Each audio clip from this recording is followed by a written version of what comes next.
This is a technique video for arthroscopic evaluation of knee cartilage using optical reflectance spectroscopy. Here are our disclosures. Articular cartilage is critical for painless and low friction range of motion. However, disruption of articular cartilage, particularly in the knee joint, is common. Treatment options are based on the size and depth of the chondral defect, as well as involvement of the subchondral bone. The gold standard for evaluation of articular cartilage is with arthroscopy. However, it is limited in its ability to objectively judge the depth and severity of chondral damage. Optical reflection spectroscopy has been introduced to objectively assess the thickness of cartilage. We present a technique to systematically evaluate the articular cartilage of the knee using optical reflection spectroscopy to better evaluate chondral and subchondral defects.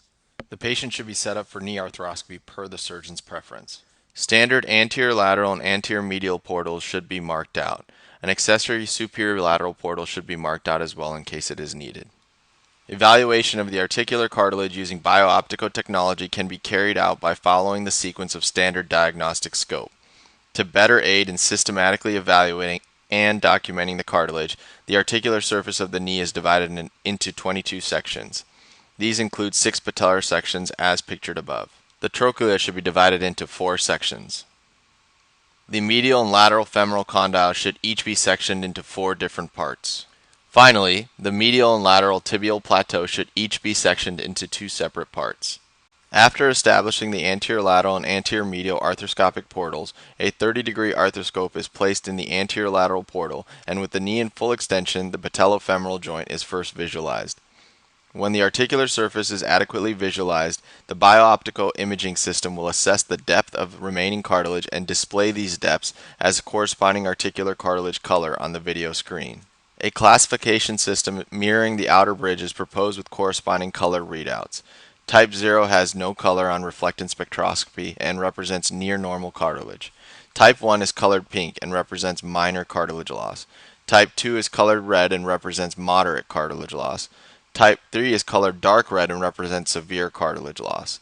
The arthroscope can then be rotated 180 degrees downward to evaluate the medial trochlea. Once evaluation of the central and medial patellofemoral sections is complete from the anterior lateral portal, the arthroscope can then be removed and placed into the anterior medial portal to best visualize the remaining superior and inferior lateral facets of the patella and the corresponding superior lateral and inferior lateral trochlear zones. With arthroscopic examination of the patellar surface complete, the arthroscope is removed and placed back in the anterior lateral portal, and the knee is flexed and a valgus force applied to allow visualization of the medial compartment. With this degree of flexion, the anterior lateral and anterior medial sections of the medial femoral condyle can be evaluated. From this position, the anterior and posterior sections of the medial tibial plateau can also be visualized by rotating the arthroscope 180 degrees downward. The valgus force is removed and the knee is then hyperflexed to approximately 110 degrees. This hyperflexion brings the posterior lateral and posterior medial sections of the medial femoral condyle into visualization. From this position, the posterior sections can be evaluated in the same way as above. The arthroscope is then retracted from the anterior lateral portal and placed back into the anterior medial portal with the knee in flexion as attention is now turned to the lateral surface of the knee. The knee is brought into a figure of 4 position with the knee flexed to approximately 90 degrees and the hip in external rotation. In this position, the anterior medial and lateral sections of the lateral femoral condyle are viewed and evaluated in a similar manner to that of the medial side. Next, the arthroscope is then rotated 180 degrees downward to facilitate evaluation of the anterior and posterior sections of the lateral tibial plateau. The knee is then hyperflexed again to evaluate the posterior lateral femoral condyle in a similar fashion to the medial side. At this time, if the surgeon does not feel that he or she achieved adequate visualization of the patellofemoral compartment through the standard portals, an accessory superior lateral or superior medial portal may be created. These portals allow for visualization of the contralateral side of the patellofemoral joint, and these surfaces can be evaluated as previously described. Also, in order to examine the cartilage surface of interest at an optimal angle that is perpendicular to the surface, it may be useful to utilize a 70-degree arthroscopic camera.